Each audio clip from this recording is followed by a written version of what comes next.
Ұшқыр қалам иесі, журналист, жазушы Ахметхан Байжан 1940 жылы Қостанай облысы Жарқайың ауданында дүниеге келген.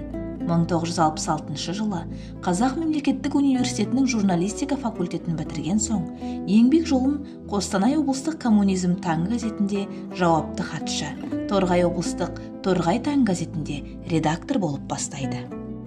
Ахметхан Байжанның шығармашылық туындыларының бізді қызықтырар, елді елең еткізер жалаулы сәті оның шығарма кейіпкерлері. Оның хикаяттары қазақтың көкірегінде жүрген тарихи тұлғалар Кенесары хан мен Баубек батыр, Амангелді Иманов пен Кейкі батыр ерлігін насихаттайды.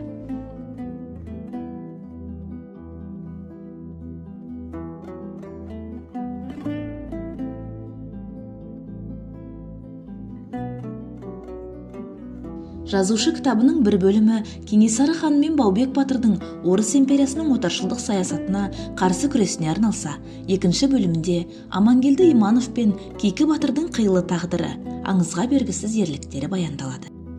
Дарынды қаламгердің бабалар ерлігін паш еткен хикаяттары тәуелсіз елдің ертеңгі намысын қорғайтын бүгінгі жастар үшін олардың патриоттық сезімін оятар ұлағатты үлгісі орасан зор.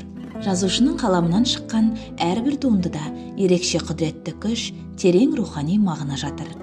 Оның шығармалары келер ұрпаққа рухани азық болып, әдебиетіміздің тарихында мәңгі сақталары сөзсіз.